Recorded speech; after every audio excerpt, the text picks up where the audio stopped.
Hi hello ಎಲ್ಲರಿಗೂ ನಮಸ್ಕಾರ. Veeresh Tumakuru YouTube ಚಾನಲ್ಗೆ ಸ್ವಾಗತ. ನಾನು ನಿಮ್ಮ ಮನೆ ಮಗಳು ಮೇಘನ.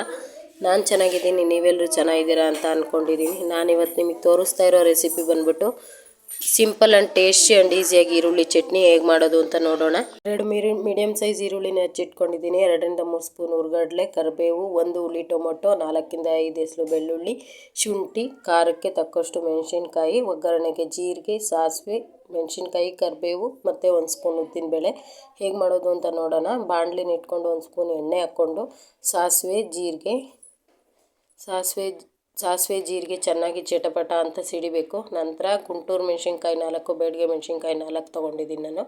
ಬೆಳ್ಳುಳ್ಳಿ, ಶುಂಠಿ ಹಾಕಿ ಚೆನ್ನಾಗಿ ಫ್ರೈ ಮಾಡ್ಕೊಬೇಕು. ನಂತರ ಈರುಳ್ಳಿ ಹಾಕ್ಬಿಟ್ಟು ಚೆನ್ನಾಗಿ ಗೋಲ್ಡನ್ ಬ್ರೌನ್ ಬರೋವರೆಗೂ ಚೆನ್ನಾಗಿ ಹುರ್ಕೊಂಡು ನಂತರ 1 ಹುಳಿ ಟೊಮೊಟೊನ ಸೇರಿಸ್ಕೊತಾ ಇದ್ದೀನಿ. ಟೊಮೊಟೊ ಚೆನ್ನಾಗಿ ಸಾಫ್ಟ್ ಆಗಬೇಕು, ಅಲ್ಲಿವರೆಗೂ ಮೀಡಿಯಮ್ ಫ್ಲೇಮಲ್ಲಿ ಉರಿನ ಇಟ್ಕೊಂಡು ಮಿಕ್ಸ್ ಮಾಡ್ಕೋಬೇಕು. ನಂತರ 3 ರಿಂದ 4 ಸ್ಪೂನ್ ಹುರ್ಗಡ್ಲೆ ಸೇರಿಸ್ಕೊಂಡು ಒಂದು ಸತಿ ಮಿಕ್ಸ್ ಮಾಡಿಕೊಂಡು ರುಚಿಗೆ ತಕ್ಕಷ್ಟು ಉಪ್ಪು ಮತ್ತು 1 ಚಿಟಿಕೆ ಅರಿಶಿನದ ಪುಡಿ ಸೇರಿಸ್ಕೊಂಡು ಚೆನ್ನಾಗಿ ಮಿಕ್ಸ್ ಮಾಡ್ಕೊಳ್ಳಿ. ನಂತರ ಫ್ಲೇಮ್ನ ಆಫ್ ಮಾಡಿಕೊಂಡು ತಣ್ಣಗಾದ ನಂತರ ಮಿಕ್ಸಿ ಜಾರಿಗೆ ಹಾಕಿ ಸ್ವಲ್ಪ ನೀರು ಸೇರಿಸ್ಕೊಂಡು ರುಬ್ಕೋಬೇಕು. ನಂತರ ಒಂದು ಬಾಣಲಿಗೆ 1 ರಿಂದ 2 ಸ್ಪೂನ್ ಎಣ್ಣೆ ಹಾಕಿ